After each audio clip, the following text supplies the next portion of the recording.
بتاؤ بتا دو بھائی، ہمارے پہ وہ احسان ہوگا. کبھی جان دیکھی؟ او بھائی جان تو چھوڑو، اپنا چہرہ نہیں دیکھا آج تک بغیر آئینے کے. ہیں کتنے اندھے ہیں کہ خود کا چہرہ نہیں دیکھتے، اتنی بڑی بات کرتے ہیں. کیا کہتے ہیں؟ حضور نظر کیوں نہیں آتے جب حاضر ہے؟ میں نے کہا اوقات میں رہو. جب اپنا چہرہ، توجہ، جب بغیر آئینے کے اپنا چہرہ نہیں دکھتا تو نبی کو کیسے دیکھ سکتے ہو؟ تو کہا پھر آئینے سے تو اپنا چہرہ دکھتا نا، تو پھر نبی کیسے دکھیں گے؟ تو اسے میں نے یہی کہا کہ چہرہ دیکھنے کے لیے آئینہ چاہیے اور نبی کو دیکھنے کے لیے کوئی مخدوم اشرف جیسا پیر چاہیے، کوئی غریب نواز جیسا پیر چاہیے، امیر خسرو جیسا پیر چاہیے، علامہ جامی جیسا پیر چاہیے. امام کہتے ہیں مٹ جائے یہ خودی تو وہ جلوہ کہاں نہیں. ارے اپنے نفس کو، انا کو مٹا دے، جدھر نظر کرے گا ادھر یار کا جلوہ ہی جلوہ. گھمنڈ کے پتلے بنے ہو، کسی کو نسب کا گھمنڈ ہے، کسی کو حسن کا گھمنڈ ہے، کسی کو دولت کا گھمنڈ ہے، کسی کو طاقت کا گھمنڈ ہے، کسی کو قوت کا گھمنڈ کا پتلا جب تک بنے رہو گے کچھ نہیں دکھے گا.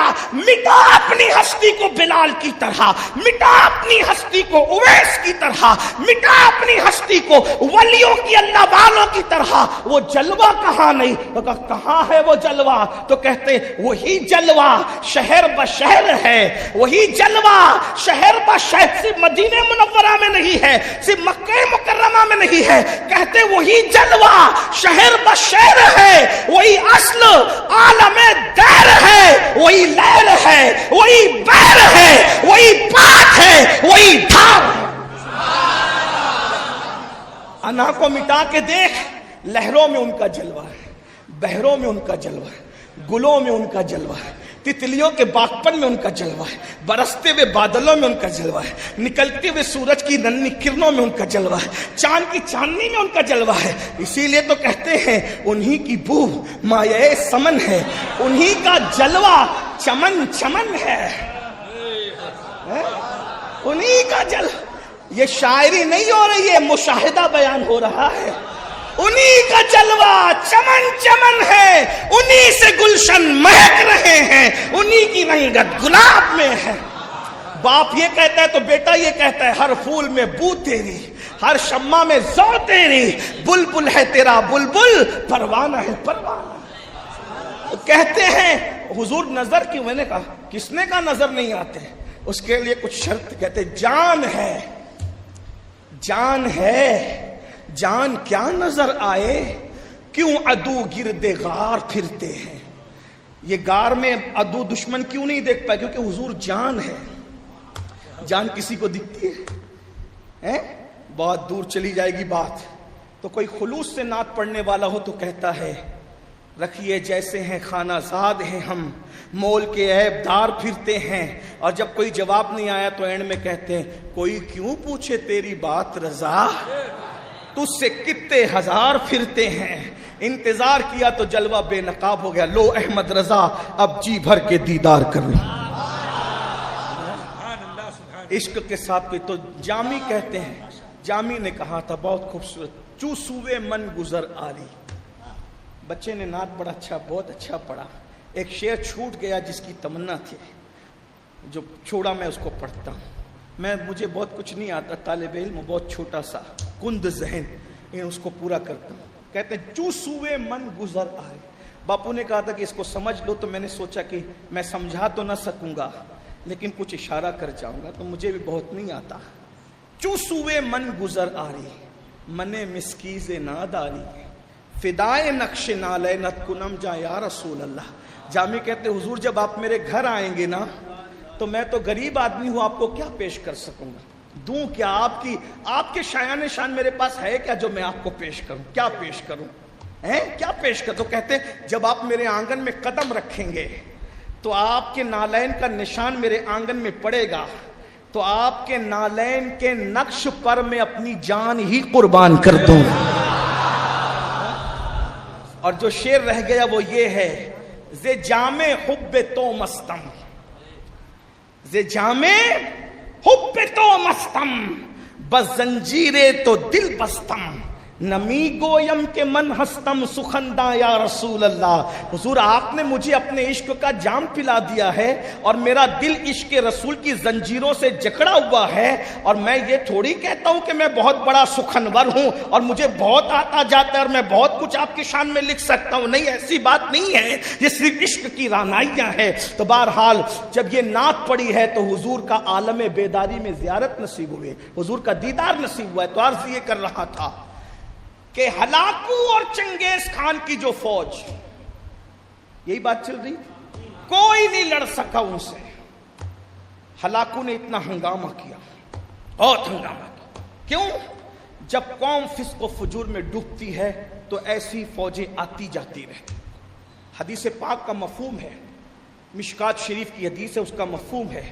اللہ پاک ارشاد فرماتا ہے کہ جب تم میری نافرمانی کرتے ہو تو میں تم پر ظالم حکمراں مسلط کرتا ہوں اور ان کے دلوں میں تمہاری نفرت ڈالتا ہوں. پھر وہ تم پہ ظلم کرتے ہیں, پھر تم گڑ گڑاتے ہو تو بھی تمہارا کام نہیں بنتا. ان کے سامنے گڑ گڑانے سے کام نہیں بنے گا. اگر گڑ گڑانا ہے تو میری بارگاہ میں گڑ گڑا کے توبہ کر لو, میں تمہارے دن بدل دوں گا. کیا حال ہو گیا ہے, فسق و فجور کا ماحول, جدھر دیکھو فسق و فجور, فتنہ پروری ہے, بغض ہے, حسد ہے, عداوت ہے, گندی فلمیں ہیں, گندی پکچریں ہیں. عشق رسول کا دعویٰ ہے ہیرو سے محبت ہے, عشق رسول کا دعویٰ ہے 2-2 4-4 لڑکیوں سے ناجائز تعلقات ہیں.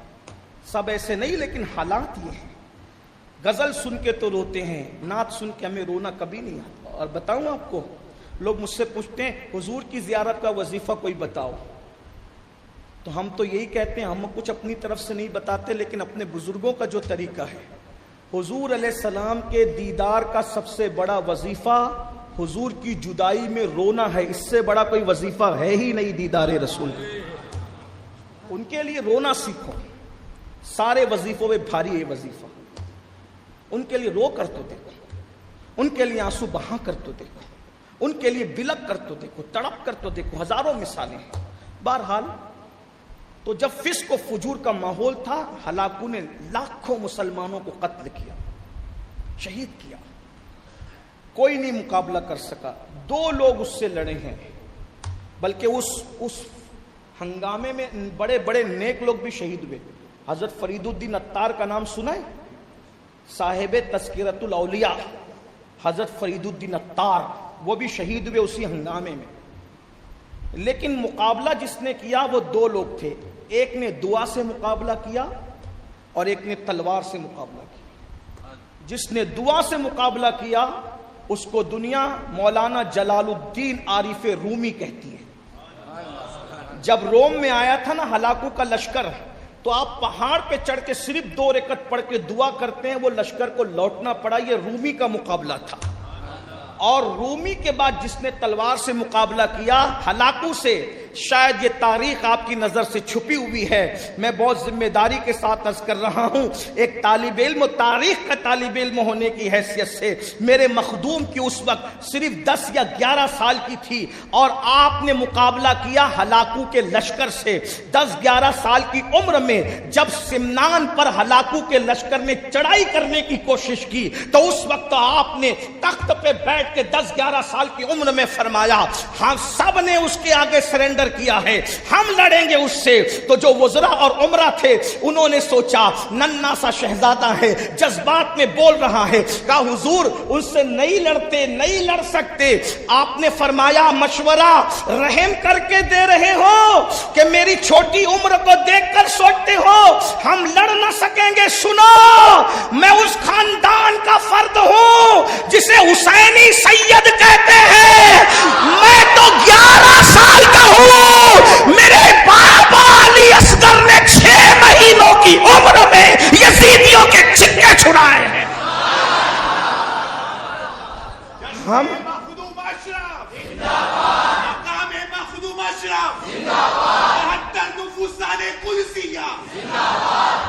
ارے بھائی, علی کے خون میں وہ طاقت ہے کہ لوگ 6 مہینے کے بچے کا مقابلہ نہیں کر سکتے. بتائیں تو صحیح نا, علی کا گھر بھی کیا گھر ہے کہ اس گھر کا ہر ایک بچہ جہاں پیدا ہوا شیر خدا معلوم ہوتا. پتا نہیں کیوں لوگوں نے تعصب کیا یا بتایا نہیں، بیان نہیں کیا. سنیے، لکیر کے فقیر مت بنو، اپنے مخدوم کی سیرت سنو. مخدوم اشرف جتنے بڑے قلمکار کا نام ہے اتنے بڑے تلوار کے دھنی کا نام بھی ہے.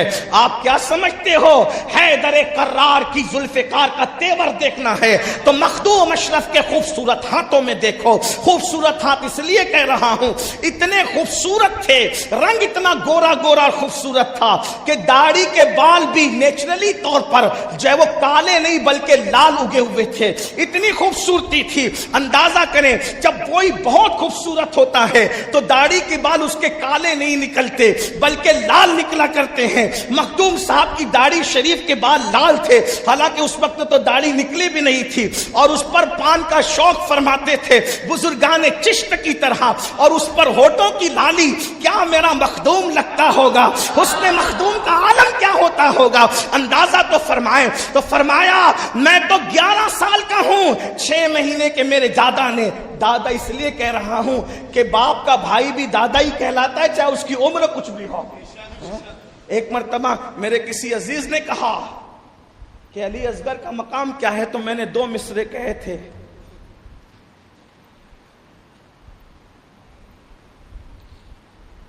وہ میرے ذہن سے نکل رہا ہے، لیکن وہ فلسفہ بیان کیا تھا کہ علی اصغر کتنے بڑے ہیں. میں نے ان کی منقبت لکھی تھی جو کہ میں شاعر نہیں ہوں. میں نے لکھا تھا کہ وہ غوث قطب دادا اور خواجہ کا، صحیح شعر یاد نہیں آ رہا ہے لیکن اس کو پورا کر رہا ہوں. وہ غوث قطب داتا اور خواجہ کا، وہ غوث قطب داتا اور خواجہ کا، باپ دادا بنا ہے حسین کا عسکر. سارے یہ امام زین العابدین کی نسل ہے نا، تو امام زین العابدین کا بھائی کون ہوا؟ دادا کا بھائی دادا ہوا. اگرچہ عمر 6 مہینے ہے لیکن غوث کا دادا ہے. 6 مہینے ہے، غریب نواز کا دادا ہے. 6 مہینے مگر صابر پاک کا دادا ہے. یہ رشتوں کی نزاکتیں ہیں. 6 مہینے کی عمر مت دیکھو علی اصغر پاک کی، جو غوث پاک کا بھی دادا اور پردادا لگتا ہے، اس 6 مہینے کے ننھے سے اصغر کی شان کا عالم کیا ہوگا. سرکار مخدوم صاحب حسینی سید ہیں. امام جعفر صادق کے بیٹوں میں سے ایک بیٹے سید اسماعیل آرج، جن کا مزار جنت البقیع میں ہے، اور جو دیوار کی باؤنڈری ہے اس کے نیچے مزار آ گیا ہے. تو وہ اسماعیل آرج سرکار کی اولاد میں سے مخدوم صاحب رحمت اللہ علیہ. ایک تو امام جعفر صادق کے بیٹے ہیں امام موسیٰ کاظم، اور بھی بیٹے ہیں، لیکن ایک حضرت سرکار اسماعیل آرج ہے، ان کی نسل سے سرکار مخدوم اشرف جہانگیر سمنانی، اور حضرت موسیٰ کاظم کی نسل میں ہمارے مرشد سرکار غریب نواز ہے، محبوب الہی قطب الدین بختیار کاکی، یہ سب حسینی سید ہیں. غریب غوث پاک کی امی جان بھی اسی نسل سے، امام موسیٰ کاظم کی اولاد میں سے ہے غوث پاک کی امی جان. بہرحال تو عرض کیا کر رہا تھا، پھر لڑے بھی، اور ماں وراہ النہر پر یہ جنگ ہوئی، اور اس لشکر کو منہ کی کھا کے واپس جانا پڑا. یہ مخدوم صاحب کی تلوار کا کرشمہ ہے.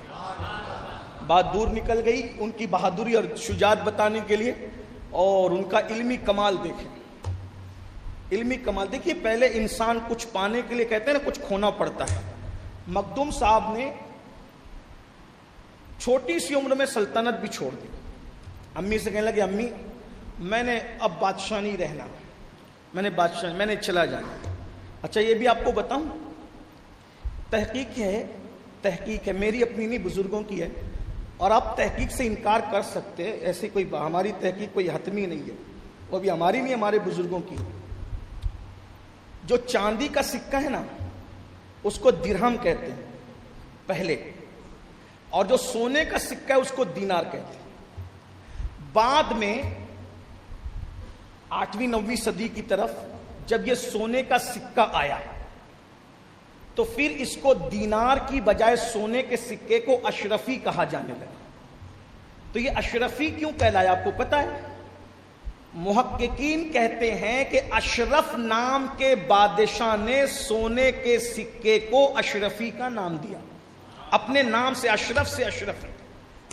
تو محققین تو اتنا کہہ چکے کہ اشرف بادشاہ نے اپنے زمانے میں سونے کے سکے کو، جسے دینار کہتے تھے، اس کو اشرفی کا نام دیا، لیکن میری اپنی دانست میں اشرف نام کا کوئی بادشاہ سوائے مخدوم اشرف کے تاریخ میں نہیں ہے۔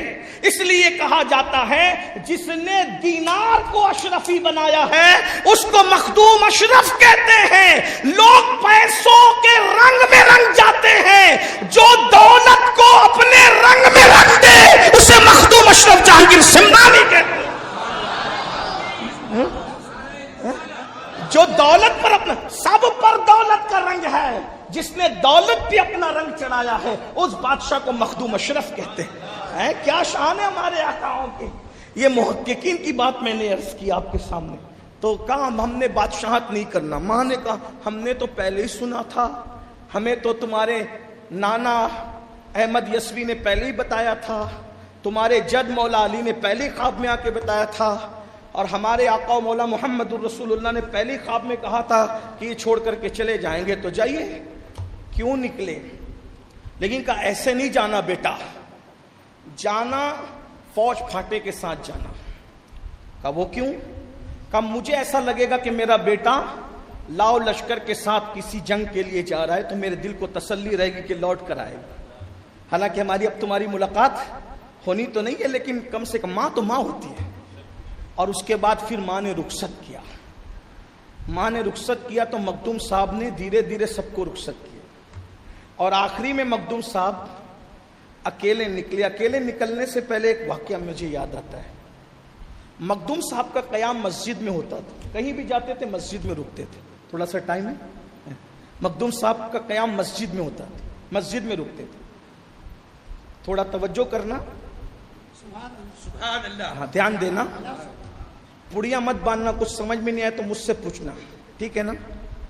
تو مخدوم صاحب کے جو گھوڑے تھے وہ مخدوم صاحب مسجد کے صحن میں باندھتے تھے اور مسجد میں آرام کرتے تھے۔ تو اب جدھر گئے شورا، ایک صحیح النسب سید اشرف نام کا ہے، عالم بہت بڑا ہے، کوئی اس کی دلیل کو نہیں پہنچتا، تو چند لوگ کچھ پڑھے لکھے آئے۔ خدا جب حسن دیتا ہے تو نزاکت آئی جاتی۔ علم جب نیا نیا ہوتا ہے تو اس کا غرہ بڑا خطرناک ہوتا ہے، لیکن جب علم مشاہدے میں تبدیل ہوتا ہے تب بڑی عاجزی آ جاتی ہے۔ علم پہلے آتا ہے گھمنڈ لاتا ہے، پھر آگے آتا ہے اظہار لاتا ہے، پھر اینڈ پہ جاتا ہے تو کہتا ہے میں کچھ نہیں، سب کچھ وہی ہے۔ یہ منزل پانے والے کامیاب ہوتے ہیں، دو پہ اٹک کے لٹک کے ختم ہو جاتے ہیں۔ خدا جب علم دے تو اس کے ساتھ حلم دے، یہ علم نافع ہے۔ مدرسے کے بچے بیٹھے ہیں، یہ میرے جونیئر ہیں، ان کو تو میں نصیحت کے قابل نہیں، لیکن یہ ضرور کہوں گا کہ کبھی کسی کو اپنے علم کے ترازو پہ نہیں تولنا، اس لیے کہ ہر علم والے پر ایک علم والا ہے۔ قدرت کا مزاج، قدرت کا انداز، سنت الہیہ۔ ایک دن حضرت موسیٰ سے کسی نے پوچھا اس وقت تو زمین پہ سب سے بڑا عالم کون ہے؟ آپ نے کہا میں۔ تو قدرت نے کہا نہیں موسیٰ، میرا بھی ایک بندہ ہے جس کو ہم نے علم لدنی عطا کیا ہے۔ کہا وہ کدھر رہتا ہے؟ تو کہا وہ مرج البحرین پر رہتا ہے۔ اور پھر وہ پورا قصہ ہے جو آپ نے سورہ بنی اسرائیل میں جو ہے وہ آپ پڑھتے رہتے ہیں، سنتے رہتے ہیں نا، سورۃ الکہف کے اندر حضرت موسیٰ علیہ السلام اور خضر علیہ السلام کا واقعہ مرج البحرین پر۔ اور خضر کو ملنے کے لیے حضرت موسیٰ گئے، ان کا اپنا علم تھا، اور پھر بہت سے سوالات ہوئے۔ حضرت خضر نے یہی کہہ دیا موسیٰ آپ صبر نہیں کر سکو، کیونکہ جہاں حضرت خضر کی نظر تھی، حالانکہ حضرت موسیٰ حضرت خضر سے کروڑوں درجہ افضل ہے۔ حضرت خضر کا مقام کہاں مقام موسیٰ بے مثال ہستی ہے، لیکن کہا کہ نظر کی بات ہے، قدرت کا انداز ہے۔ وہ کشتی توڑ دی ہے نا، وہ پوچھا یہ کیوں کیا؟ جو وفا کرتا ہے جفا کرتے ہو۔ ایک بچے کو مار ڈالا، قتل کر دیا، وہ پوری داستان ہے، میں اس کی طرف بھی نہیں جاتا۔ سورۃ الکہف کی تفسیر پڑھیں، بالخصوص صد الافاضل فخر الاماثل علامہ سید نعیم الدین مراد آبادی نے جو کنز الایمان پہ حاشیہ لکھا اس میں پڑھ لیں، آپ کو بہت سے نکات ملیں گے انشاءاللہ۔ بہرحال تو کچھ ملنے کے لیے آئے پڑھے لکھے لوگ، مخدوم صاحب کو دیکھا، بیٹھے، خوبصورت تھے, علم تھا, لیکن آنکھوں سے اشارہ کر رہے تھے ایک دوسرے کو. کیا اشارہ کر رہے تھے پتہ ہے؟ اتنا بڑا عالم ہو کر, سید ہو کر, مسجد کا ادب نہیں جانتا یہ شخص. گھوڑے کہاں باندھے؟ مسجد کے صحن میں. وہ مخدوم صاحب تھے بھائی, کچھ کتابیں پڑھتے, کچھ دل پڑھتے, کچھ لوح محفوظ پڑھتے, نگاہ نگاہ کی بات ہے. مخدوم صاحب نے دیکھا, دیکھنے کے بعد خادم کو ادھر آ, وہ دیکھ وہ گھوڑا اس کو پیشاب لگے, وہ اشارہ کر رہا ہے, جا اس کو باہر لے جا کے پیشاب کرا. پھر تھوڑی دیر گزری, پھر ایک گھوڑے نے اشارہ کیا, کہ وہ گھوڑا اس کو پاخانے کی عادت ہے, اس کو لے جا, اس کو باہر لے جا کے پاخانہ. تو یہ دیکھ کے حیران رہ گئے, کہ مخدوم صاحب کے گھوڑے اور بھی بولتے ہیں کہ پیشاب لگیے, پاخانہ لگائے. تو آپ کہتے ہیں مولوی صاحب, گھوڑے اس وقت جانور مسجد میں باندھنے کی اجازت نہیں ہے جب وہ لید کرے اور پیشاب کرے اور گندگی کرے. میرے گھوڑے میرے ساتھ رہ کر اتنا شعور پا چکے ہیں کہ وہ تم سے زیادہ خدا کے گھر کی تعظیم کرنا جانتے ہیں. اور جو تو فرمائے نا. اب ایک بات یہاں بھی پتا چلی, اللہ والا وہ نہیں ہے جو اپنے ساتھ رہ کر کے کسی کو بدل نہ سکے. اللہ والے کی تو پہچان یہ ہے, اس کی صحبت میں رہ کے جانور بھی بدل جاتے ہیں. ہم کیسے ہیں بھائی؟ مخدوم صاحب کے سلسلے میں مرید ہو کر ہمیں مسجد کا ادب نہیں پتا, اور مخدوم صاحب کے گھوڑوں کو پتا ہے کہ مسجد کا ادب کیا کرنا ہے. بات علم کی آئی تو ایک بات اور عرض کروں. سفر کرتے کرتے ایک علاقے میں گئے تو وہاں کے قاضی تھے. تو جب پتا چلا کہ بادشاہ بہت متاثر ہو گیا ہے, ایک سید آیا ہے, سنا ہے بڑا پڑھا لکھا ہے, خوبصورت بھی ہے, حسن بھی ہے. سنا ہے کہ بادشاہ چھوڑ کے آیا ہے, سنا ہے کہ پیر کی تلاش میں کہیں جا رہا ہے. تو قاضی صاحب کو علم بھی, واقعی علم والے, اس زمانے میں علم والے تھے, قاضی صاحب کو بڑا علم تھا. بولے آج بادشاہ کے سامنے اشرف سے ایسے مشکل سوال کریں گے کہ اشرف ذلیل ہو جائے گا.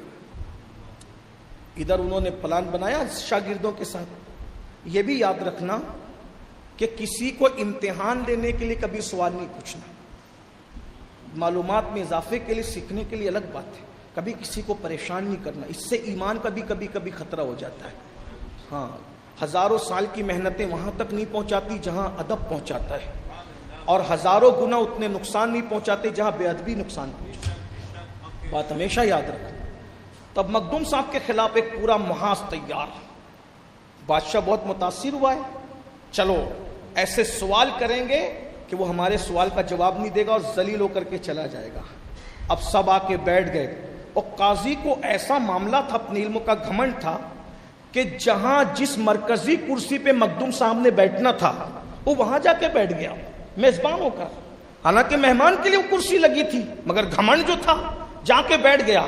اب مخدوم صاحب آئے, جب آئے تو وہ اٹھ کے کھڑا ہو گیا اچانک, اور قدم پکڑ لیے, اور قدم پکڑے کا کہ حضور معاف کر دیجیے, ایسی بے ادبی کبھی نہیں کروں گا.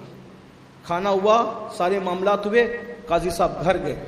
شاگردوں نے پوچھا کیوں جناب, بڑے سوال کرنے کے پلان بنے تھے, بہت سوال کرنا چاہ رہے تھے اشرف سے, ایک بھی کر پائے؟ اس نے کہا ارے کیا کرتے, ہم تو دل سے معتقد ہو گئے. کہا کیا؟ کہا جب وہ آ کے کھڑے ہوئے نا تو ایک اشرف نظر نہیں آ رہا تھا, وہ ہزاروں اشرف نظر آ رہے تھے, اور ہر ایک بولتا تھا قاضی صاحب اشرف سے سوال کرنا ہے نا, کس اشرف سے پوچھنا ہے پوچھو, کس اشرف سے پوچھنا ہے پوچھو, کس اشرف سے پوچھ. تو کہا میں کس سے پوچھتا, اس لیے میں نے قدم پکڑ لیے کہ سرکار وہ اور ہوتے جو سمجھاتے ہیں, آپ وہ لوگ ہیں جو دکھا دیا کرتے ہیں. آخری بات میرے مخدوم پاک کی, کیا شان ہے میرے مخدوم کی. آپ کے پیر و مرشد نے آپ کو لقب عطا کیا جہانگیر. آپ کا لقب ہے جہانگیر. بس پہ بات پوری کر دوں گا انشاءاللہ تعالی. ہمارے بعض احباب کی خواہش تھی کہ کچھ اسلام اشرف گفتگو بھی ہو, انشاءاللہ اب اس کا وقت نہیں, کبھی کسی موقع پر میرے مرشد کا ذکر ہو رہا ہے نا, تو میں کہتا ہوں عقیدہ درست ہو جائے تو سب درست ہو جائیں گے. 2-5 منٹ آپ کا لوں گا, بس بات ختم کروں گا. برا تو نہیں مانیں گے نا کچھ. پہلے لقب جو ہے نا بڑے دیتے تھے چھوٹوں کو. ابھی ہمارے کچھ دوست لوگ ہمارے استاد کے بارے میں پلان کر رہے تھے کہ استاد کو کچھ لقب عطا کرو. تو میں چپ ہی رہا. یہ سب بھائی میرے ساتھ ہی تھے, اتفاق سے ہینڈ فری تھا. تو ہمارے استاد کے بارے میں کہتے یار استاد کوئی لقب دو. تو بہرحال تو پہلے بڑے لقب دیتے تھے چھوٹوں کو, اب چھوٹے لقب دیتے بڑوں کو. اچھا جو لوگ لقب دیتے نا ان کو پتہ بھی نہیں ہوتا کہ اس لقب کا مطلب کیا ہے. نعرہ تکبیر, نعرہ رسالت, نگران سنی دعوت اسلامی صورت, ہمارے بھائی حافظ امین صاحب قبلہ تشریف لائیں. درود شریف پڑھنے بات صلی اللہ, درود شریف پڑھیں بھائی, درود شریف پڑھیں. صلی اللہ علیہ نبی وآلہ وصحبہ وسلم. صلاۃ و سلام علیک یا سیدی یا جد الحسن ایک بار پھر درود شریف پڑھیں سب مل جل کر. اللہ رب محمد صلی اللہ علیہ وسلم, نحن عباد محمد صلی اللہ علیہ وسلم وعلی ذوی وآلہ ابد الدہور وکرما. صلاۃ و سلام علیک یا سیدی یا. اب ایک بار پھر درود شریف پڑھ کے توجہ اس طرف کر لیں. صلی اللہ علیہ نبی وآلہ وصحبہ وبارک وسلم. صلاۃ و سلام علیک یا رسول. تو ان بچوں کو پتہ بھی نہیں ہوتا کہ ہم کیا لقب دے رہے ہیں.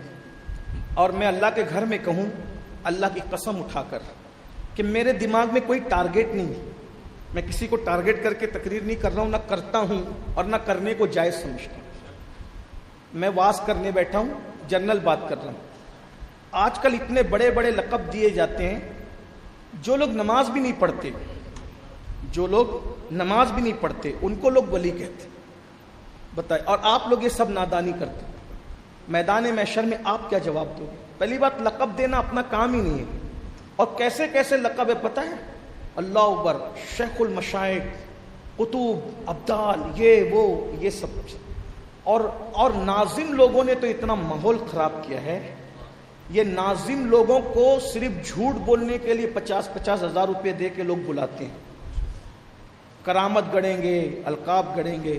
میں ایک بات آپ کو کہتا ہوں, حضور کی غلامی سے بھی کوئی بڑا لقب ہے کیا؟ بتائیے, بتاؤ نا بھائی. حضور کی غلامی سے بھی. جامی جیسے کہہ رہے ہیں بسط کو صفا گشت بیچارہ جامی, غلامان آلے. ڈائریکٹ رسول اللہ کا اپنے آپ کو غلام نہیں کہا جامی نے, کا غلامان محمد بھی نہیں صلی اللہ علیہ وسلم. کیا کہتے ہیں؟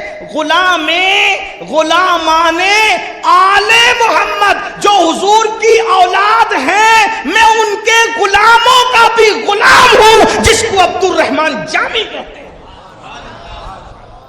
ہیں. اور آج دیکھ لو, دیکھ لیجیے آپ, اللہ کی پناہ طلب کیجیے. جو زنا کرتے پکڑا رہے ہیں, عورتوں سے پیر دبوا رہے ہیں, جنہیں سردی گرمی میں استنجا کے مسائل نہیں پتا کہ ڈھیلے آگے سے پیچھے لے جانا ہے کہ پیچھے سے آگے لے جانا ہے. جو ہمارے بزرگوں نے کتابوں میں لکھا, سردی گرمی میں بھی ڈھیلے آگے سے پیچھے, پیچھے سے آگے کے مسائل ہے کہ نہیں ہے. اتنا بھی شعور نہیں ہے. اور ان لوگوں کو کیا, اللہ انہیں دیکھو تو رسول اللہ کو دیکھنے کا ثواب. وہ اپنا منہ دیکھوائیں. کہاں حضور کا چہرہ انور ہیں. جب مولا علی کے لوگوں نے القابات بیان کیے یمن میں, تو مولا نے کہا میرا تعارف تم مت کراؤ, میرا تعارف میں کراؤں گا. کہتے ہیں انا عبید من عباد محمد صلی اللہ علیہ وسلم, کہ علی حیدر کرار نبی کے غلاموں میں ادنا غلام ہے. جب میں ایسا ہوں تو میرا آقا کیسا ہوگا. بہرحال تو آج مرید القاب دیتے ہیں, شاگرد القاب دیتے ہیں, بچے القاب دیتے ہیں. اب کوئی نہیں دیتا نا, تو آدمی کو خود اتنی, میں جملہ میرے منہ سے غلط نہ نکلے, اللہ مجھے معاف کر دے, انسان کو اتنا شوق ہے القاب کا, لقب کا, کہ وہ خود ہی سیٹنگ کرتا ہے کہ پوسٹر میں میرا یہ لقب. مجھے بھی کچھ لوگ فون کرتے ہیں کہ آپ کے القابات کیا لکھے. اللہ کے گھر میں کہہ رہا ہوں, کوئی بنی بنائی بات نہیں کر رہا ہوں. میں پہلی مرتبہ کشمیر گیا تو انہوں نے کہا ذرا سا آپ لکھ کے بھیجے نا کیا القاب لکھتے ہیں. میں نے کہا میرا نام میرے ماں باپ نے امین القادری رکھا ہے.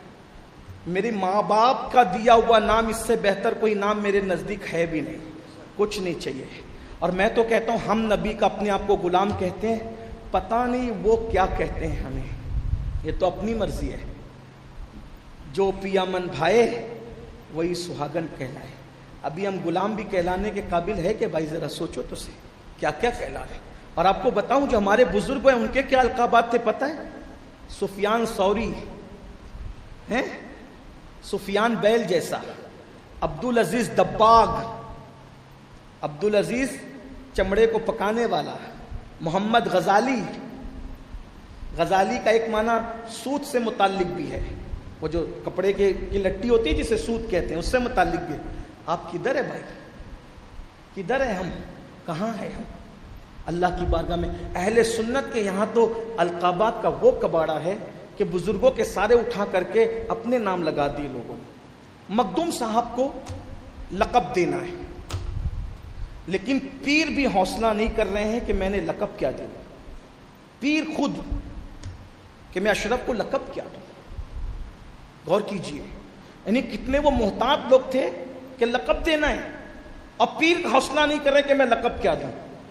رات میں سوچتے رہے، اتفاق سے وہ شب قدر تھی، شب قدر، سوچا کہ کیا لقب دوں، کیا سوچتے رہے، اچانک صبح کو در و دیوار سے آواز آئی، جہانگیر جہانگیر جہانگیر، یعنی قدرت بتا رہی کہ لقب کیا ہونا چاہیے۔